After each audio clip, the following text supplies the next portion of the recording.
अगर मैं तुमसे कहूं कि एक वॉर जो इंडिया से हजारों किलोमीटर दूर चल रही है, वो तुम्हारी जेब, पेट्रोल प्राइस, जॉब्स और फ्यूचर को डायरेक्टली अफेक्ट कर सकती है, तो और अगर मैं कहूं कि ये सिर्फ ईरान वर्सेस अमेरिका या मिडिल ईस्ट का इशू नहीं है, बल्कि एक नया ग्लोबल पावर गेम है जिसमें इंडिया को बहुत स्मार्ट चलना पड़ेगा, तो असली सवाल ये है, दुनिया बदल रही है, लेकिन क्या इंडिया रेडी है? अभी दुनिया में जो हो रहा है वो रैंडम न्यूज़ नहीं है। एक तरफ मिडिल ईस्ट टेंशन, दूसरी तरफ ऑयल रूट्स का डेंजर, तीसरी तरफ अमेरिका की अग्रेसिव पॉलिसी और चौथी तरफ ट्रेड वॉर। और जब ये सब एक साथ होता है तो सबसे पहले हिलता है ग्लोबल इकोनॉमी, और ग्लोबल इकोनॉमी हिलती है तो इंडिया बच नहीं सकता। सबसे पहले समझो ईरान एंगल। मिडिल ईस्ट में ईरान का रोल बहुत बड़ा है। अगर ईरान से रिलेटेड कॉन्फ्लिक्ट बढ़ता है तो प्रॉब्लम सिर्फ बॉम्ब्स की नहीं होती, प्रॉब्लम होती है ऑयल की, क्योंकि दुनिया का बहुत बड़ा एनर्जी नेटवर्क उसी रीजन से पास होता है, और जहां ऑयल का रूट डिस्टर्ब हुआ वहां दुनिया भर में प्राइसेस हिलने लगते हैं। और इंडिया ऑयल इंपोर्ट करता है, मतलब वॉर वहां और प्रेशर यहाँ। Conflict far away, impact at home. War, oil, India. लोग सोचते हैं इम्पैक्ट सिर्फ पेट्रोल प्राइस तक लिमिटेड होता है, लेकिन असली गेम उससे बहुत बड़ा है।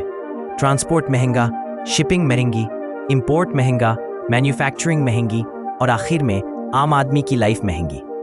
मतलब अगर ऑयल ऊपर गया तो इनडायरेक्टली सब कुछ एक्सपेंसिव फील होने लगता है। अब स्टोरी यहीं खत्म नहीं होती। इस ग्लोबल टेंशन के बीच एक और फैक्टर है, डोनाल्ड ट्रंप का स्टाइल सिंपल है, अमेरिका फर्स्ट।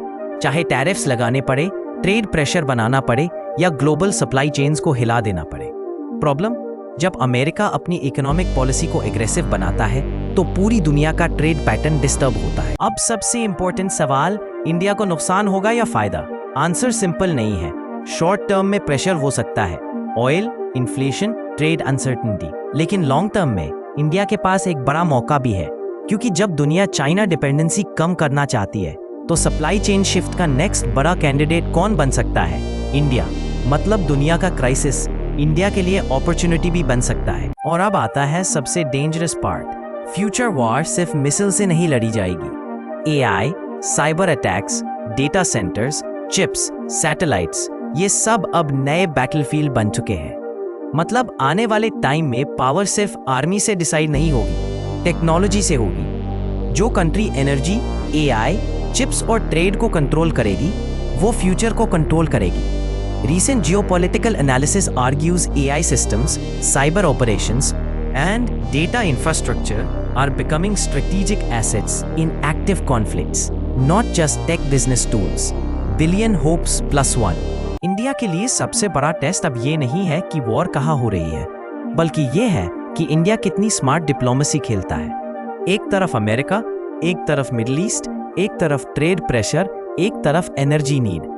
इंडिया को इमोशनल नहीं, स्ट्रेटेजिक बनना पड़ेगा, क्योंकि आज की दुनिया में जो कंट्री बैलेंस कर लेती है वही सरवाइव नहीं, डोमिनेट करती है। सबसे डेंजरस चीज क्या है?